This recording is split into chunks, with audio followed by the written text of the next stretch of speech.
औज़ुबिल्लाहिमिनश्शैतानिर्रजीम बिस्मिल्लाहिर्रहमानिर्रहीम अस्सलाम वालेकुम वरहमतुल्लाहि वबरकातुहू। Dear students, I welcome you all in my YouTube channel all test learn with Ehsan. तो अगर आप मेरे चैनल पर नए हैं तो चैनल को सब्सक्राइब कर दें और बेल आइकन को हिट कर दें, ठीक है। तो मैंने बीएससी नर्सिंग के लिए एक बैच बनाया है। जो कोई भी स्टूडेंट जो इंटरेस्टेड हो तो वो मेरे व्हाट्सअप नंबर मैंने दे दिया है आपको, ठीक है। बीएससी नर्सिंग लम्स हो, डाव हो, एनटीएस हो, जेपीएमसी हो या जिना हो या एसआईयूटी हो या कोई भी यूनिवर्सिटी हो जो बीएच प्रोग्राम करवाती हो, पब्लिक सेक्टर और प्राइवेट सेक्टर, उनके लिए मैंने एक अलग बैच स्टार्ट की है, ठीक है। तो अगर आप भी इंटरेस्टेड हैं उस बैच में प्रिपरेशन करना चाहते हैं, 3 मंथ्स की बैच है और उसकी फ़ीस 1500 रखी है, सिर्फ जस्ट लो फीस रखी है, अफोर्डेबल फ़ीस। तो ये मैंने आज का जो हमारा टॉपिक है वो बीएससी नर्सिंग एनटीएस का पास्ट पेपर है जो 21 जून 2024 को हुआ था, ठीक है। उसमें से कुछ सैम्पल पेपर के कुछ मैंने क्वेश्चन लिए हैं, उसमें जो क्वेश्चन आए थे, ठीक है। तो पहला क्वेश्चन है हमारा, वो कह रहा है कि the term homeostasis was given by. तो होम्योस्टेसिस का जो टर्म था वो किसने दिया था? रॉबर्ट हुक ने, चार्ल्स डार्विन ने, लमार किदम ने, वाल्टर किनोन ने। तो वो दिया था वाल्टर किनोन ने। करेक्ट आंसर यहाँ पे इसका डी होगा, ठीक है। रॉबर्ट हुक ने तो क्या कहते हैं वो सेल डिस्कवर किया था, सही है। रॉबर्ट हुक ने सेल को डिस्कवर किया था, ठीक। और इसके नाम पे एक और नाम है जिसको कहते हैं रॉबर्ट ब्राउन। रॉबर्ट ब्राउन भाई ने क्या किया था? उन्होंने न्यूक्लियस डिस्कवर किया था। कब किया था? 1831 में किया था, ठीक। न्यूक्लियस आप सभी जानते होंगे न्यूक्लियस के बारे में कि न्यूक्लियस को हम ब्रेन ऑफ सेल कहते हैं, ठीक है।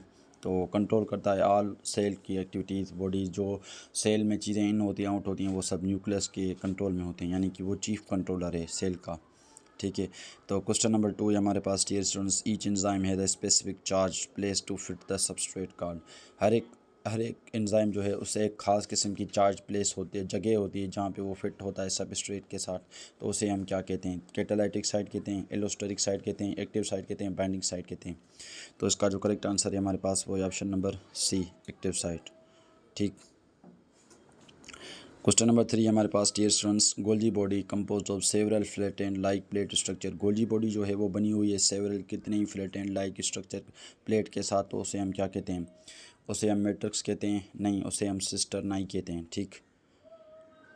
मैट्रिक्स कहते हैं जो माइटोकॉन्ड्रिया की इनर माइटोकॉन्ड्रियल मेम्ब्रेन होती है ना, इनर, तो उसे हम मैट्रिक्स कहते हैं, ठीक। और क्रिस्टी जो है, क्रिस्टी ये आउटर मेम्ब्रेन है माइटोकॉन्ड्रिया की, ठीक।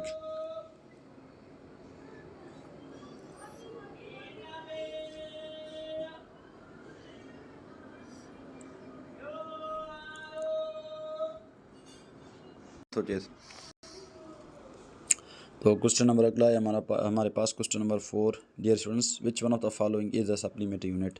तो सप्लीमेंट्री यूनिट इनमें से जो है वो रेडियन होता है, ठीक है। फोर्स भी नहीं होता, न्यूटन भी नहीं होता, ठीक, और जूल भी नहीं होता है। तो क्वेश्चन नंबर 5 है हमारे पास, tibia the bone is found in. तो तिबिया एक हमारी बोन होती है, वो किस में होती है? स्कल में होती है? नहीं। आर्म में होती है? नहीं। लेग में होती है वो, ठीक। तो क्वेश्चन नंबर 6 है हमारे पास, water has maximum density at. Water को मैक्सिमम जो जिसकी घटाई है ना वाटर की, वो कौन से डिग्री पे होती है? वो होती है 4 सेंटीग्रेड में। इसका correct answer B, option number B. Question number 7 है हमारे पास, taking in liquid material into the cell is known as. जब कोई भी सेल लिक्विड मटेरियल अपने अंदर लेता है तो उसे हम कहते हैं पिनोसाइटोसिस, ठीक। जब कोई सेल मटेरियल जो है ना बाहर ले जाता है तो उसे हम कहते हैं एक्सोसाइटोसिस, ठीक। और जब कोई सेल का मटेरियल सॉलिड्स के पार्टिकल्स इनगल्फ करता है, वो अंदर मुंह में लेता है, तो उसे हम कहते हैं फेगोसाइटोसिस, ठीक। क्वेश्चन नंबर 8 है हमारे पास, ये लास्ट क्वेश्चन है dear students, lungs are spongy due to. तो कह रहा है कि लंग्स स्पंजी नेचर क्यों रखते हैं? एयर सेक्स के लिए, एयर सेक्स की वजह से, अल्वियोलाई की वजह से, अल्वियोलर डक्ट की वजह से, या ऑल ऑफ दीज। तो इसका जो करेक्ट आंसर होगा वो होगा ऑप्शन नंबर बी, अल्वियोलाई की वजह से जो है ना वो लंग्स स्पंजी होते हैं, ठीक है। स्पंजी यानी कि उनका जो है ना वो नरम नेचर होता है, नरम नरम, जैसे इलास्टिक चीज़ होती है ना, लचकदार नरम चीज़, थोड़ा उसे आप फोर्स लगाएंगे तो वो जो है ना वो टूट जाएगी, ऐसे समझे। तो बाकी आप मेरी बैच में शामिल होना चाहते हैं तो मैं आपको व्हाट्सअप नंबर मेरा दिया हुआ है, फिर भी मैं आपको यहाँ पे लिख के दे देता हूँ। तो मेरी फ़ीस सबसे सबसे जो भी तैयारी करवा रहा है ना बीएससी नर्सिंग की, सबसे मेरी फ़ीस जो है ना वो लो है। लेकिन लो है तो इसका मतलब ये नहीं आपको चीज़ें कम मिलेंगी, आपको मटेरियल अल्हम्दुलिल्लाह मैं बेस्ट से बेस्ट प्रोवाइड करूँगा। तो ये मेरा व्हाट्सएप का नंबर है, ठीक है, इस पे आप मुझे मैसेज करके अपना नाम और अपनी सीवी लिख कर भेज दें, ठीक है। तो जज़ाकल्लाह, फिर मिलते हैं अगली वीडियो में।